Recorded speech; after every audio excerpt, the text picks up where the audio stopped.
आस्था का महापर्व छठ दिवाली के 6 दिन बाद मनाया जाता है। छठ 4 दिन तक चलने वाला महाउत्सव है, जिसकी शुरुआत नहाए खाए से होती है। दूसरा दिन होता है खरना का और तीसरा दिन होता है डूबते सूर्य को अर्घ देना। चौथा दिन होता है उगते सूर्य को जल अर्पित कर इसका समापन करना।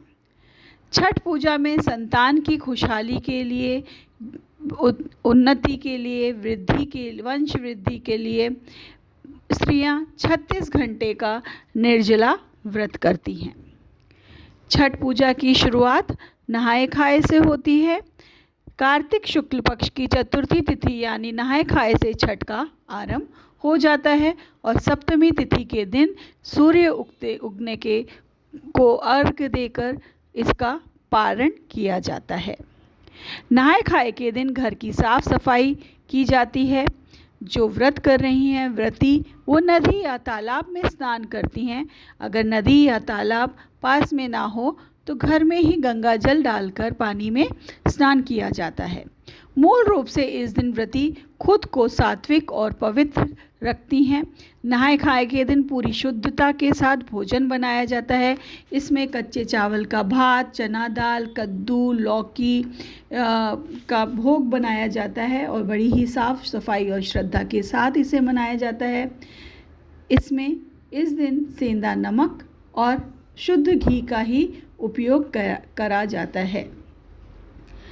शुद्धता और पवित्रता, सात्विक धर्म से इस महापर्व को मनाया जाता है। 36 घंटे तक स्त्रियां इसमें उपवास रखती हैं। छठ पूजा में सूर्यदेव और छठी मैया की पूजा विधि विधान से की जाती है। सतयुग में भगवान श्री राम, द्वापर में दानवीर कर्ण और 5 पांडवों की पत्नी द्रौपदी ने सूर्य की उपासना की थी।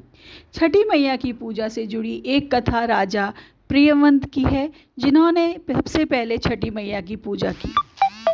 एक पौराणिक कथा के अनुसार राजा प्रियव्रत निसंतान थे।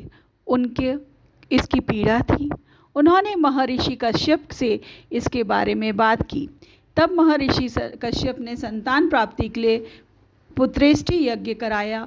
इस दौरान यज्ञ में आहुति के लिए बनाई गई खीर राजा प्रियव्रत की पत्नी मालिनी को खाने के लिए दी गई। यज्ञ के खीर के सेवन से रानी मालिनी ने एक पुत्र को जन्म दिया, लेकिन वह मृत पैदा हुआ। राजा प्रियव्रत मृत पुत्र के शव को लेकर शमशान पहुँचे और पुत्र वियोग में अपना प्राण त्यागने लगे। उसी वक्त ब्रह्मा की मानस पुत्री देवसेना प्रकट हुई। उन्होंने राजा प्रियव्रत से कहा, मैं सृष्टि की मूल प्रवृत्ति के छठे अंश से उत्पन्न हुई हूँ, इसलिए मेरा नाम षष्ठी है। तुम मेरी पूजा करो और लोगों में इसका प्रचार प्रसार करो। माता षष्ठी के कहे अनुसार राजा प्रियव्रत ने पुत्र की कामना से माता का व्रत विधि विधान से किया।